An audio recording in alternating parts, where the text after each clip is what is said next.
Kanun tang na kalungaya Khat vei le den huan bang nuam na Khat vei le kêu go gam bang in vu Nob le da ki go Pasian mai pa ka zon hangin Kam maksan na tua ka zeli Ibang lâu mi ka hi song mo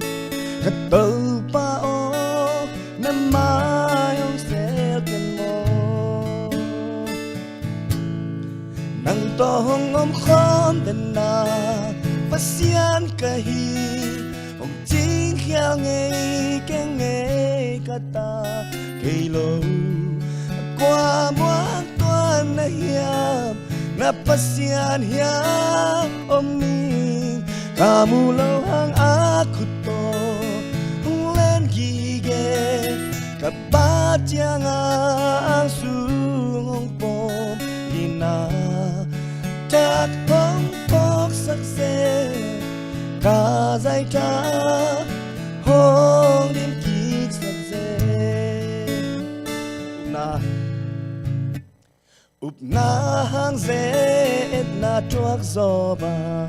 Mo lo pi mo sak na tuak zota Tua te hon kia in alam sang pa Akwa hitwa na ya Bang hang lum kia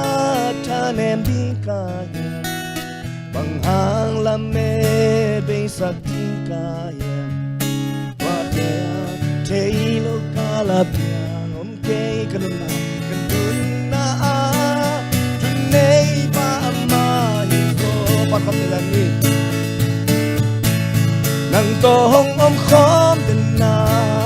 Pasiat kahi Om ting kya ngay kata Kay lo Akwa muang tuan na hiyam Na pasiat ya Omi, kamu lo hang aku to Hong len gige Kapat yang asung pom Ina Atak pong pok sakse Kazai ta Hong nim kik sakse Na kali celaka mau Na hang zet na tuak zoba Mo lo bi mo sak na tuak zoba Tua te hon kia in alam sang pa Akwa hitwa na ya Bang hang kia tan nem di kaya Bang hang lam me day sa di kaya Topa Tay lo kala piang okay Kanun na tunay pa amahin to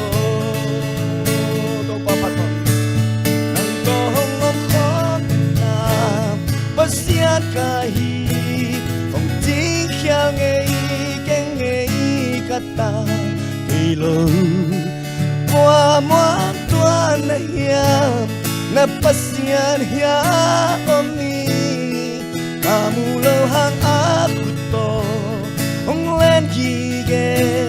Kapat yang ang sung pom Ina Atak hong tok sakse Kazai ta Hong lim kik sakse Nang to hong khom kabelay Nang tohong om khom din na Pasian kahi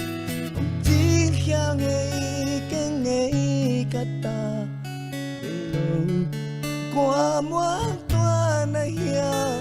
Na pasian hiya omi Kamu lo hang aku to Hong len gige Kapat yang ang sung pom Ina Tak pong pok sakse Ta zai ta Hong lim kik sakse Hallelujah.